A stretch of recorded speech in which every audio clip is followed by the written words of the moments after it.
Aujourd'hui, je vous emmène dans un endroit magique dans les Cornouailles toujours, où nous allons post-traiter une photo d'un paysage comme vous le voyez ici. Vous êtes prêts? C'est parti. Bonjour à toutes et à tous, j'espère que vous allez bien aujourd'hui. Alors, nous allons post-traiter cette photo, donc des Cornouailles. J'ai décidé de reprendre cette photo pour DxO Photolab 4. Je m'étais dit que ce serait vraiment intéressant de post-traiter cette photo-là, puisqu'on a vraiment tous les éléments ici pour faire quelque chose de pas mal. Vous voyez un peu toutes ces textures qu'on a ici. Je sais pas si vous voyez là le fameux rocher que vous avez ici. On a des textures assez particulières juste ici au loin. Vous avez cette texture juste là, vous allez voir, c'est vraiment assez formidable. Je peux vous dire que quand vous y êtes, vous prenez un bol d'air assez incroyable et vous vous faites un peu envoûter par ce type de paysage. On va sans plus tarder faire quelques petits trucs intéressants ici. Je vais vous montrer déjà ce que m'a fait Photolab 4 par rapport à l'original qui était celui-ci. Je vous fais voir tout cela bien sûr sans la géométrie, la correction de distorsion, etc. Et regardez ce qu'il m'a fait, hop, on arrive à ce résultat là. Bon, bien sûr, le petit truc à faire par défaut, maintenant dans Photolab 4 au niveau des pré-réglages, vous avez cette petite encoche qui est mise, comme ça lorsque vous faites le avant et le après, vous n'êtes pas perturbé par la correction de distorsion. Alors, là ici, ce que nous allons voir un peu tout de suite dans notre image, c'est qu'on va refaire un recadrage directement en 16/9. J'ai envie de faire foncer un petit peu l'ensemble, puisqu'on est directement sur quelque chose d'intéressant au niveau du paysage. J'ai envie de chasser cette première partie, comme vous voyez là, de terre. Il y a quelques petits morceaux de terre là, ici. Bon, je chipote un peu, mais bon. Je voudrais faire quelque chose d'un peu plus différent dans cette photo. Donc c'est la première chose que je vais faire ici. C'est que je vais recadrer donc en 16/9. Je vais prendre le ratio ici. Voilà. Et nous allons tout simplement enlever cette première partie qui est là, vous voyez, avec cette première partie de terre là. Au niveau du ciel, on va pas perdre grand chose, comme vous voyez là. Je vais laisser en ligne de force ce petit îlot que vous voyez ici, d'accord? Et on va appuyer bien sûr sur la touche entrée, voilà. Si j'appuie sur la touche F11, c'est bien la touche F11 pour faire le plein écran, bien sûr, comme vous voyez ici. Vous appuyez sur la touche F11, on arrive sur ce résultat là. Voilà, vous voyez déjà que ça prend l'écran complètement et qu'on a quelque chose d'intéressant ici. On va pouvoir développer cette photo plus ou moins naturellement. Vous allez voir tout de suite, c'est très très simple. On va appuyer sur la touche échappe tout simplement. Alors bien sûr, comme vous le savez, dans Photolab 4, il applique déjà des corrections automatiques avec certains pré-réglages au niveau du DxO Smart Lighting. On a aussi quelques corrections au niveau du vignettage que vous voyez ici. On a également la correction de la netteté de l'optique, les aberrations chromatiques. Bon, bien sûr, je rappellerai jamais assez que vous avez aussi une correction couple objectif boîtier, bien sûr. Ça, c'est vraiment très intéressant dans ce type de logiciel, bien sûr. Alors, la première chose que nous allons faire, c'est aller dans l'onglet ici, Lumière, et nous allons tout simplement regarder ce que nous allons faire avec le Smart Lighting. Ici, je vais faire le avant et le après. Bon, on est sur quelque chose vraiment d'intéressant. Je vais voir si je ne peux pas un peu le pousser davantage, pourquoi pas. Ça va me donner ce résultat-là.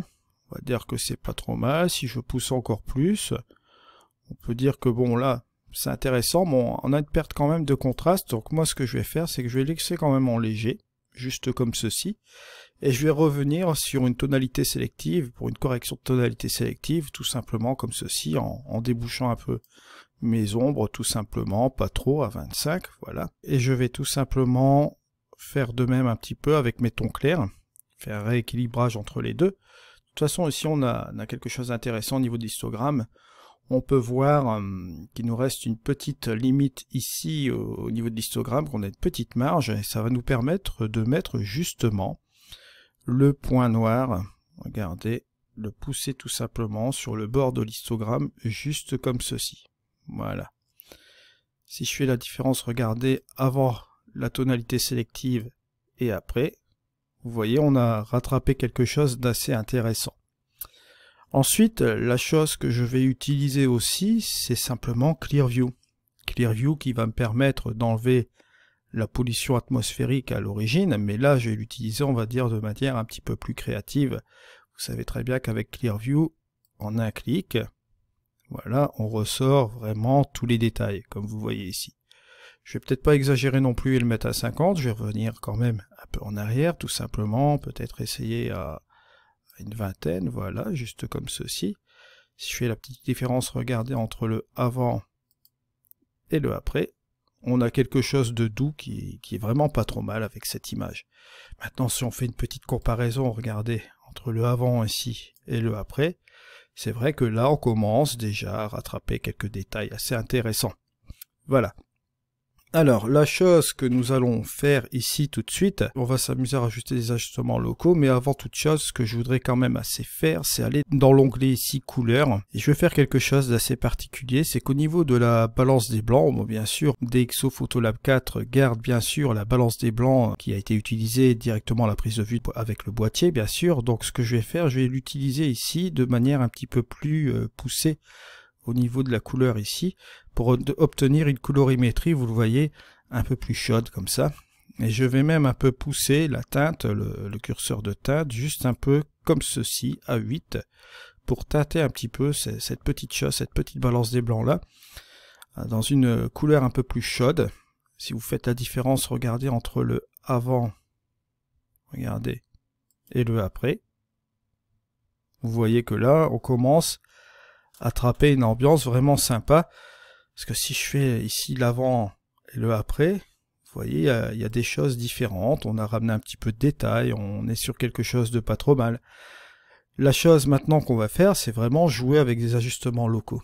Justement, les ajustements locaux qui vont nous permettre de donner cette petite touche finale, justement. On va cliquer ici, je vais faire un clic droit, je vais prendre mon petit pinceau qui est ici, et on va tout simplement jouer avec ce petit pinceau qui est là, avec une opacité légère de 18%, avec lequel on va interagir sur certains endroits. Les endroits un peu les plus lumineux, comme vous voyez là, un petit peu ici par exemple. On va tirer un petit peu plus sur l'exposition en surexposant un peu. Voilà, juste un petit peu comme ceci. Voilà. Et on va assister aussi davantage sur certains endroits de l'image que nous voyons là, juste ici. Voilà.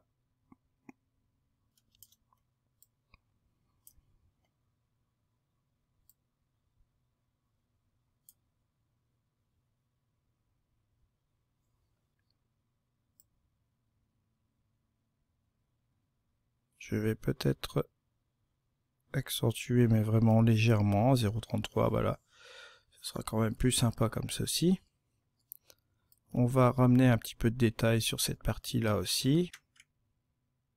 On va appuyer sur la touche CTRL pour réduire la taille du pinceau, bien sûr. Et je vais m'amuser un petit peu à donner des petits coups de pinceau comme ceci. Voilà. Ici, je vais faire un clic droit, je vais remettre un nouveau masque. Et cette fois-ci, je vais utiliser un filtre gradué, juste comme ceci. Voilà.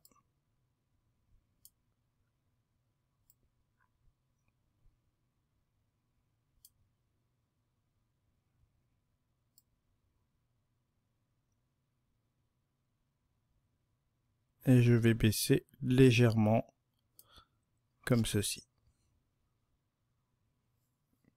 Juste un petit peu comme ça. Je vais enlever mes ajustements locaux. Et on va regarder la petite différence entre le avant et le après. Regardez, avant, après. On va même s'amuser à regarder cela en plein écran.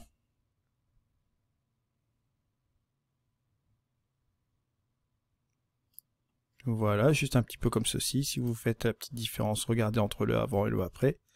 Ici, on a le avant. Et regardez, on a ramené un petit peu tous ces petits détails comme ceci. Après. On peut même regarder la petite différence qu'on a fait avec les ajustements locaux. Ici. Vous pouvez regarder la différence avant les ajustements locaux et après les ajustements locaux. Vous voyez la petite différence qui a été marquée justement sur cette image. Vous voyez, juste un petit peu comme ceci.